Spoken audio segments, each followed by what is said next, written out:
गणेशाय नमः। हे सर्वाधारा मयूरेश्वरा, सर्वसाक्षी गौरी कुमारा, हे अचिन्त्या लंबोदरा, पाहि मां श्री गणपते। तू सकल गणांचा आदि ईश, मनूनि मनथी गणेश। तू सम्मत सर्वशास्त्रांस मंगलरूपा बालचंद्रा। हे शारदे वाग्विलासिनी, तू शब्द सृष्टीची स्वामिनी। तुझे अस्तित्व मनूनि व्यवहार चालती जगताचे। तू ग्रंथकाराची देवता, तू भूषण देशाचे सर्वथा। तुझी अवज्ञांत अगाध सत्ता, नमो तुझसी जगदंबे। हे पूर्ण ब्रह्मा संत प्रिया, हे सगुण रूपा पंढरीराया। कृपार्णवा परमसदया, पांडुरंगा नरहरे। तू अवध्यांचा सूत्रधार, तुझी व्याप्ती जगभर। अवधी शास्त्रे विचार करती तुझया स्वरूपाचा। पुस्तक ज्ञानी जे जे कोणी, त्यातून गवससी चक्रपाणी। त्या अवध्या मूर्खाणी शब्दवात करावा। तुला जानती एक संथ, भागीचे होती कुंठित। तुला माझा दंडवत आदरे हा अष्टांगी। हे पंचवक्त्रा शंकरा, हे नररुंड मालाधरा। हे नीलकंठा दिगंबरा, ओंकार रूपा पशुपते। तुझे नाम ज्यांचे ओठी, त्यांचे धैन्य जाय उठा उठी। ऐसा आहे दुर्जटी महिमा तुझ्या नावाचा। तुझ्या चरणा बंधून मी हे स्तोत्र करीतो लेखन। यास करावे साह्यपूर्ण, तू सर्वधा नीलकंठा। आता वंदून अत्रिसुता, इंदिरा कुलदेवता। श्री दुःखारामाती सकल संता, देवी अवध्या भाविकांसी। जय जयाजी साईनाथा, पतित पावना कृपावंता। तुझ्या पदी ठेवितो माता, आता अभय असुधे। तू पूर्ण ब्रह्मा सौख्यधामा, तुंची विष्णु नरोत्तमा। अर्थांगीती ज्यांची उमा, तो कामारी तुंचकी। तू नरदेहधारी परमेश्वर, तू ज्ञान नबींचा दिनकर। तू दयेचा सागर, भवरोगा औषधी तू हीन दीना चिंतामणी। तू तव भक्ता स्वर्धुनी। तू बुडथियांना भव्यतरणी, तू भीतांसी आश्रय। जगाचे आद्य कारण, जे का विमल चैतन्य। ते तुम्हीच आहा दयागण, विश्वहा विलास तुमचाची। आपण जन्मरहित मृत्युहीना आपणां प्रथ। तेंच अकेर कलुन येत, पूर्ण विचारे शोधिता। जन्म आणि मरण ही दोन्ही अज्ञानजन्य। दोहो पासून अलिप्त आपण मुळींच महाराजा। पाणी झर्यात प्रकटले, म्हणून काथेत उपलले। थे पूर्वीश होते पूर्ण भरले, आले मात्र आतुनी। काचेत आले जीवन, मनुनी लाधले अभिधान। जरा ऐसे तिजला गुण, जला भावी कांचची। लागला आनी आठला, हे मुळी ठावे न झला। काकी जल कांचेला, देत नवथे महत्वमुळी। कांचेसी मात्र अभिमान, जीवनाचा परिपूर्ण। मनून थे आटथा दारुण दैन्यावस्था एतिसी नरदेह ही कांचकरी शुद्ध चैतन्य विमलवारी काचा अनंत होती जरी तरिन पालट थोयाचा मनून अजन्मा आपना मी मनतसे दया घना अज्ञान नगाच्या कंदना करण्या व्यवे वज्र तुम्ही ऐशा कांचा आजवर बहुत झाल्या भूमीवर हल्ली अजून होणार पुढही कालावस्थेने त्या प्रत्येक कांचे प्रथ निराले नावरूप मिणथ जेने करुण जगतात ओळख त्यांची पडतसे आता चैतन्या प्रथ मी तू मनुने ना उचित कांकी जेते न संभवते द्वैत तेंची चैतन्य निश्चये आणि व्याप्ती चैतन्याची अवध्या जगाठाई साची मग मी तू या भावनेची संगत कैशी लागते जलमेघ गर्भींचे एकपणे एकसाचे अवतरणे भूवरी होत त्याचे भेद होती अनेक जे गोदेच्या पात्रांत थे गोधा म्हणून वाहिले जात जे पडे कूपांत तैसीन त्यांची योग्यता संतरूप गोधावरी तेथील तुम्ही आहांवारी आम्ही तिल्लर कूप सरोवरी मनूनि भेद तुम्हां आम्हां व्यावया कृतार्थ आले पाहिजे तुम्हां प्रत शरण सर्वधा जोडून हात काकी पवित्रता तुम्हाटाई पात्रा मुले पवित्रता आली गोधा जलासी सर्वथा नुस्त्या जलांत पाहता ते एकपणे एकची पात्र गोदावरीचे जे का ठरले पवित्र साचे ते टरण्यांत भूमीचे गुणदोष जाले साय पहा मेघ गर्भींच्या उदकाला जो भूमी भागन बदलवी भला त्याचा भूमीशा भागाला गोदा मनाले शास्त्रवेथे इतरत्र जे जल पडले त्याने पदगुणा स्वीकारले रोगी कडू कारट झाले मुळचे घोड असुनी तैसे गुरुवरा आहे एत षड्रिपुंजिन खान जेत त्या पवित्र पिंडा प्रत संत अभिधान शोभतसे म्हणून संतती गोधावरी मी म्हणतो साजीवरी अवध्या जीवांत आहे करी आपुली श्रेष्ठ योग्यता जगदारंभापासून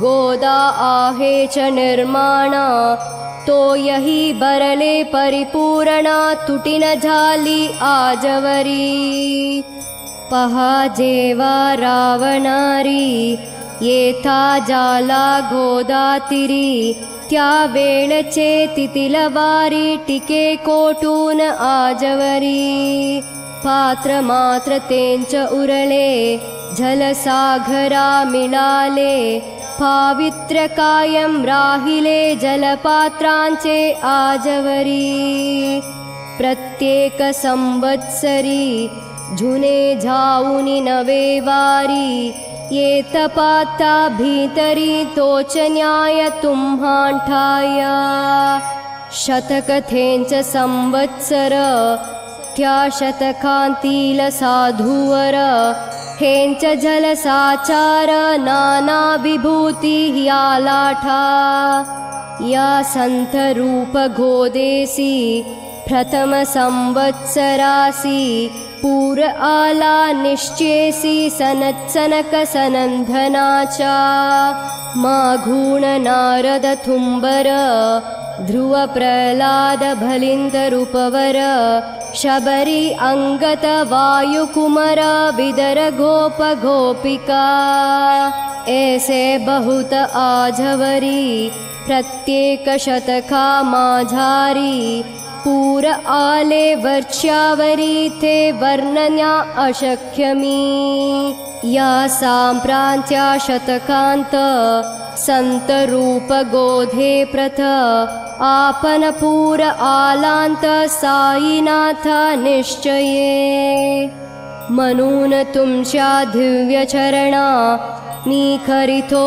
वंदना महाराज माझ्या दुर्गुणा पाहू नका किमपि मी हीन धीन अज्ञानी पातक्यांचा शिकामणी युक्त अवध्या कुलक्षणानी परी अहेर करू नका लोहा अंगीचे दोष मनान आनी परीश घावींचा लेंड्या ओहळास घोदान लावी परतवुनी माझ्या मधील अवधी गाण आपुल्या कृपा कटाक्षे करुण खरा खरा वेगे हरणा हीच विनंती दासाची परिसाचा संग होऊन लोहाचे हे लोहपण जरीन हे गुरुवर हरण तरीही नत्व परिसासी मला पापी ठेवू नका आपण हीनत्व घेऊ नका आपण परिसमी लोह देका माझी चाड आपनांथे भालक अपराध सदैव करिते फरीन माथा राघावते हे आणून ध्यानाते कृपा प्रसाद करावा हे साईनाथ सद्गुरु तुंच माझा कल्पथरू भवाब्धींचे भव्यतारू तुंच अससी निश्चये तू कामधेनु चिंतामणी तू ज्ञान नबीचा वासरमणी तू सद्गुणांची भव्यकाणी अथवा सोपान स्वर्गींचा हे पुण्यवंता परम पावना हे शांतमूर्ती आनंदघना हे चित्स्वरूपा परिपूर्णा हे वेदरहिता ज्ञान सिंधो हे विज्ञानमूर्ती नरोत्तमा हे क्षमा शांतीचा निवासधामा हे भक्तजनांचा विश्रामा प्रसिद्ध प्रसिद्ध मज प्रथी तुंच सद्गुरु मचिंधर तुंच महात्मा जालंधर तू निवृत्तिज्ञात ज्ञानेश्वर कबीर शेखनाथ तुंच बोधला सावथा तुंच रामदास तत्वथा तुंच तुकाराम साईनाथा तुंच सखा माणिक प्रभु या आपुल्या अवताराची परी आहे अगम्य साची ओळख आपुल्या जातीची होऊन देता कवणांथे कोणी आपणा मनती यवण कोणी मनती ब्राह्मण ऐसी कृष्णा समान लीला आपन मांडिली श्री कृष्णास पाहून नाना प्रकारे बदले जन कोणी मनाले यदभूषण कोणी मनाले गुराकी यशोधा मने सुकुमार भाळ कंस मने महाकाळ उद्धव मने प्रेमळ अर्जुन मने ज्ञान जेटी तैसे गुरुवरा आपनासी जे ज्याच्या मानसी योग्य वाटेल निश्चेसी तेत तुम्हा मनतसे मशीद आपुले वस्ती स्थान भिंदा वाचून अस्ति खाण हात्याचातरा पाहून यवन मनने भाग तुम्हा तैसी अग्नींची उपासना पाहूनी आपुली धयाकणा निश्चया होत अमुचा मना की आपन हिंदू मनुनी हरिभेद हे व्यावहारिक याते चाहतील तार्किक परिजिन्यासु भाविक त्यान वाटे महत्वयांचे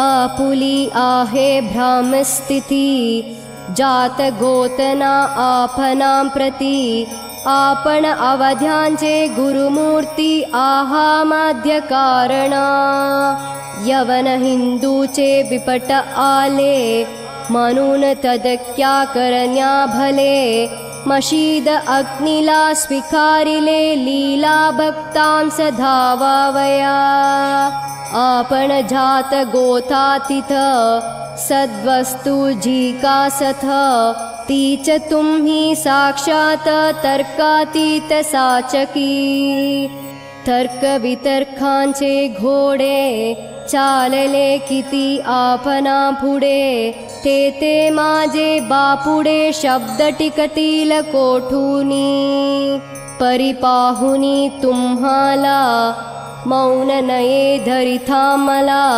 काकी शब्द हेच स्थितीला साहित्य आहेत व्यवहारी म्हणून शब्दे करुण जे जे होईल वर्णन ते सर्वदा करीन आपुल्या कृपा प्रसादे संतांची योग्यता बली देवाहुण आघली अजादुजास नाही मुळी स्थान घवळ साधूंचा हिरण्यकशिपू रावणाला देवद्वेषे मृत्यू आला तैसा एकही नाही गडला प्रकार संत हस्ताने गोबी चंदे उकिरढ्यासी घाडिले जालंदरासी परित्या महात्मयासी नाही वाठला विषाद उलट राजाचा उद्धार केला चिरंजीव करुणी सोढिला ऐशा संथ्याच्या योग्यतेला वर्णन करावे कोटवरी संत सूर्य नारायण कृपा त्यांची प्रकाशपूर्ण संत सुखद रोहिणी रमणा गौमुदीती तत्कृपा संत कस्तुरी सोज्वल कृपा त्यांची परिमळ संत इक्षु रसाळ रसनवाळी तत्कृपा संत सुष्ट दुष्टां प्रति समसमान निश्चती उलट पाप्यावरी प्रीती अलोट त्यांची वसतसे गोदावरी जलात मलकट थेंच धुवाया एत निर्मलते संधुकीत राहे लांब गोदे पासुनी जे संदुकी मध्ये बसले तेही वस्त्र एकधा आले होते धुवावया लागी बले गोदावरीचे पात्रात एते संदुक वैकुंठ घोधा तुम्ही निष्ठा घाट जीवात्मे हे चपट षड्विकार मलत्यांचा तुमच्या पदाचे दर्शन हेंच आहे गोदा स्नान अवध्या मला ते घालवून पावन करणे समर्था आम्ही जन हे संसारी मळत आहो वरच्यावरी म्हणून आम्हीच अधिकारी संत दर्शन घेण्यास्तव गौतमी माझी विपुल नीर आनी धुने मलकट गाटावर तैसेंच पडल्या साचार त्यांचे हीनत्व घोदेसी तुम्ही सगण शीत तरुवर आम्ही पांतस्त साचार तापत्रयाचा हा प्रकार तापलाचे षंडांशू त्यांचा तापापासून सधया करा रक्षण गुरुराया सत्कृपेची शीतल छाया आहे आपुली लोकोत्तर वृक्षाखाली भयसून जरी लागते वरुण ऊन तरी त्या तरु लागून छाया तरु कोण मने तुमच्या कृपे वीण पाही जगांतावरे होणे नाही अर्जुनाला शेषशायी सखाला धला धर्मास्तव सुग्रीव कृपेने विभीषण साधला से राम राणा संथा मुळेच मोठेपणा लादला श्रीहरीसी ज्यांचे वर्णन भेदांसी न होया एषा ब्रह्मासी सगुण करवून भूमीसी लाजविले संतानीच धामजीने भनविला महार वैकुंठपती रुक्मिणीवर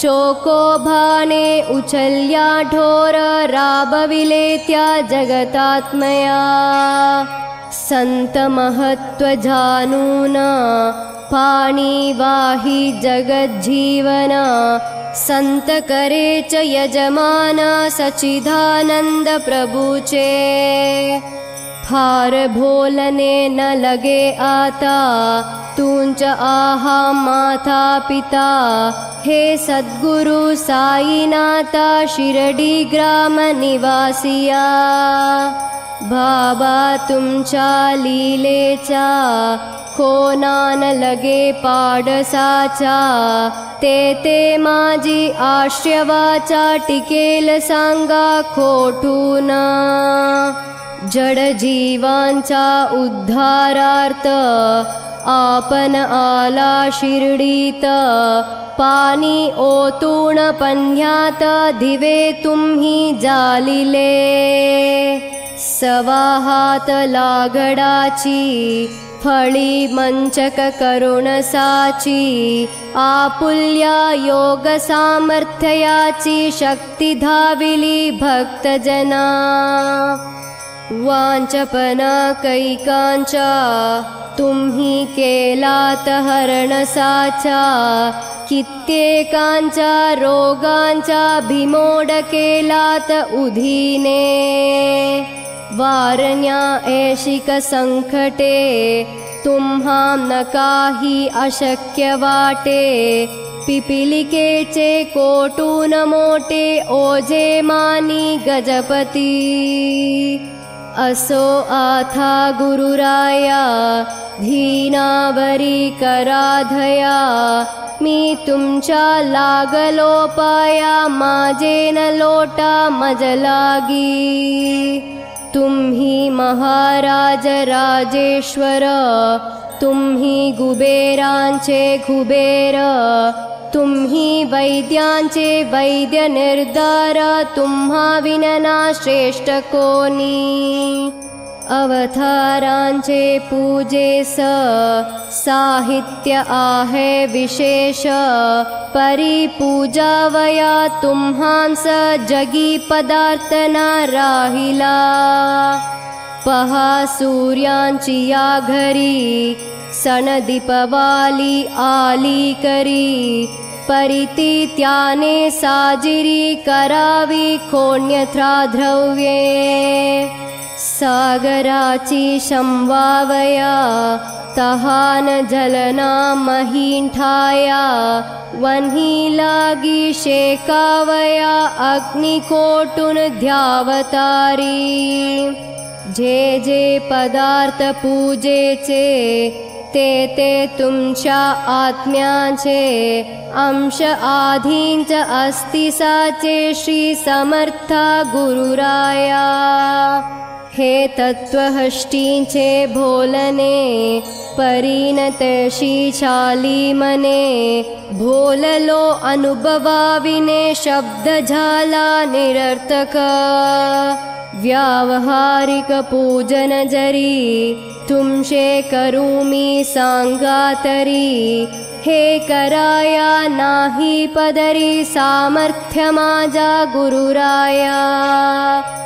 बहुतेक करुण कल्पना करितो तुमच्या पूजना, तेंच पूजन दयागणा मान्य कराया धासांचे। आता प्रेमाश्रू करुणा तुमचे प्रक्षालितोंचरण, सद्भक्तींचे चंदन उघाळून लावितो। कफनी शब्दलंकाराची घाळितो ही तुम्हा साची, प्रेम भावया सुमनांची माला घाल्यांत घाळितो। धूप कुत्सितपणाचा तुम्हा पुढे झाळितो साचा, जरी तो वाईट द्रव्याचा परीन सुठेल घाण त्यासी। सद्गुरु विना इतरत्र जे जे धूप जाळितात, त्या धूप द्रव्याच तेत ऐसा प्रकार होतसे। धूप द्रव्यास अग्नींचा स्पर्श होता क्षणी साचा, सुवास सद्गुण ततंगीचा जात त्याला सोडून। तुमच्या पुढे उलटे होते घाण थेवडी अग्नीथ जलते, सद्गुण उरती पाहण्याते अक्षींचे जगास। मनींचे झलाल्या कुस्तितपणा मलरहित होईल मना, गंगेचे गेल्या गलुडपणा मगती पवित्र सहजची। दीप माया मोहाचा पाजलितो मी हासाचा, तेने वैराग्य प्रभेचा होवो गुरुवरा लाभमसी। शुद्ध निष्ठेंचे सिंहासना देतोपसावया कारणा, त्यांचे करुणिया ग्रहणा भक्ति नैवेद्य स्वीकारा। भक्ति नैवेद्य तुम्ही काणे थदरस मला पाजने, कांकी मी तुमचे तान्हे पयावरी हक्क माझा। मन माझे दक्षिणा ती मी अर्पितो आपणा, जेने नुरेल कर्तेपणा कशाचाही मजकडे। आता प्रार्थना पूर्वक मात्र घाळितो मी दंडवत, ते मान्य होवो आपणां प्रत पुण्य श्लोका साईनाथा। शांत सिद्ध महाप्रज्ञा साईनाथा दया घना, दया सिंधो सत्स्वरूपा माया तम विनाशना। जात गोतातिता सिद्धा अचिंत्या करुणालया, पाहि मां नाथा शिरडी ग्राम निवासिया। श्री ज्ञानार्का ज्ञानदात्या सर्वमंगलकारका, भक्त चित्तमराळा हे शरणागत रक्षका। सृष्टिकर्ता विरंचितु पाता तू इंदिरापती, जगत्त्रयालया नेता रुद्र तो तुंच निश्चती। तुझ विनेरिता कोटे टावनाया महीवरी, सर्वज्ञ तू साईनाथा सर्वांचा हृदयांतरी क्षमा सर्वापराधांची करावी हेची मागणे अभक्ती संशयाच्या त्या लाटाशी निवारणे तू धेनुवत्समितान्हे तू इंदू चंद्रकांतमी स्वर्णदिरूप तत्पाधा आदरे दासहानमी ठेव आता शिरी माझ्या कृपेचा करपंजर शोक चिंता निवारावी गणू हा तव किंकर या प्रार्थनाष्टके करुणा मी करितो साष्टांग नमन पापताप आनी धैन्य माझे निवार लवलाही तू गायमी वासरू तू मायमी लेकरू माझे विषयी नको धरू कठोरता मानसी तू मलयगिरी चंदन मी काठेरी झुडुप झाना तू पवित्र गोधा जीवना मी महापातकी तुझे दर्शन होवोनिया दुर्बुद्धी घाण माझे ठाया राहिल्या तैशीच गुरुराया चंदन तुझला खोन मने कस्तुरींच्या सहवासे मृत्यू का मोल पावतसे पुष्पासंगे गडतसे वाससूत्रा मस्तकी थोरांची तीही चरीती थे ज्या ज्या गोष्टी ग्रहण करीती त्या त्या वस्तू पावविती ते मत्फदा कारणे भस्म कौपीन नंदीचा शिवे केला संग्रह साचा म्हणून त्या वस्तूंचा गौरव होत चौखडे गोपरंजनासाठी वृंदावनी यमुना थटी काल खेल्या जगज्जेटी तोही मान्य जलाबुधा तैसा मी तो धुराचारी परी आहे तुमच्या पदरी म्हणून विचार अंतरी याचा करा हो गुरुराया ऐहिक वा पारमार्थिक ज्या ज्या वस्तूंचं मानिल सुख माझे मन हे निश्चांक त्या त्या पूर्विणे गुरुराया आपुल्या कृपेने ऐसे करा मना लागी आवरा गोड केल्यास सागरा शारद कबनांची नसे भीती सागरा घोड करण्याची शक्ती आपणामध्ये साची म्हणून दासगणूंची याचना ही पुरी करा कमीपणा जो जो माझा थो अवध्या तुझा सिद्धांचा तू आहेस राजा कमीपणा न भरवा तुझसी आता कशास्तव भोलू फार थूंच माझा आधार शिशु माथेचा कठेवर असल्या निर्भय सहजची असो या स्तोत्रांची जे जे वाचतील प्रेमेसी थ्यंचा कामनेसी तुम्ही पूर्वा महाराजा या स्तोत्रांचा आफुलावर हाची असो निरंतर पठन कर्त्यांचे धृतापतूर व्याहे एक संवत्सरी सुशीर्भूत होऊन नित्य स्तोत्र करावे पठन शुद्ध भाव ठेवून आपुल्या मानसी हे अशक्य असले झरी तरी प्रत्येक गुरुवारी सद्गुरुमूर्ती अंतरी आणून पाठ करावा। तेही अशक्य असल्यास प्रत्येक एकादशीस वाचने या स्तोत्रांचे कौतुक त्यांचे पाहावया। स्तोत्रपाठका उत्तम गती अंती धेईल गुरुमूर्ती। ऐहिक वासना सत्वरगती ह्यांची पुरवून स्तोत्रे हो। या स्तोत्रांच्या पारायणे मंद बुद्धी होतील शहाणे।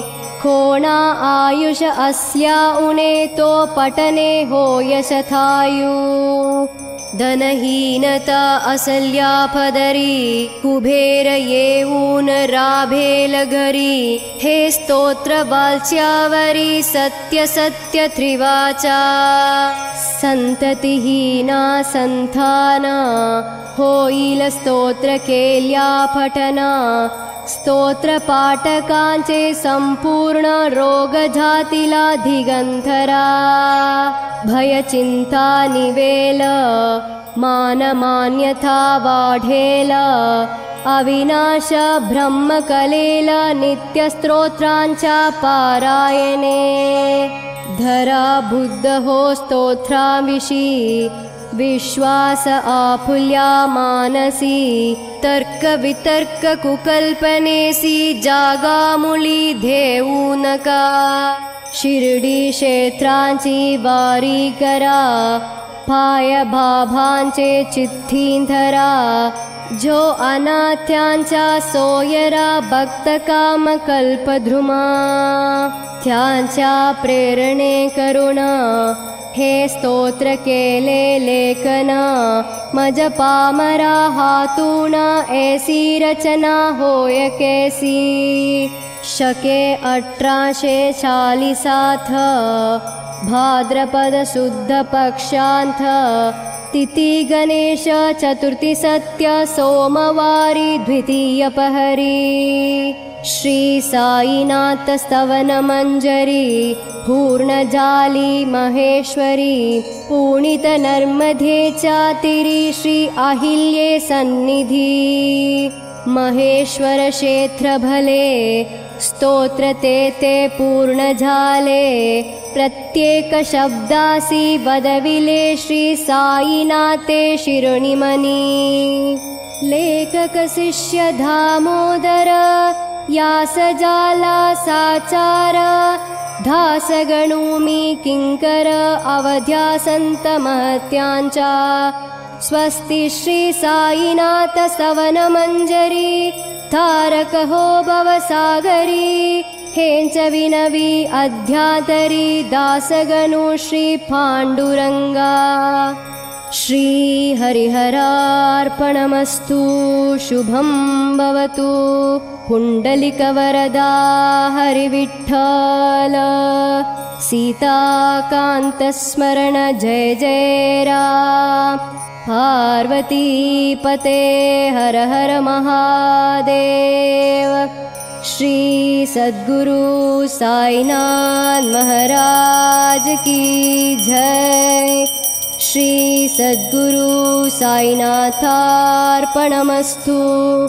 शुभं भवतु।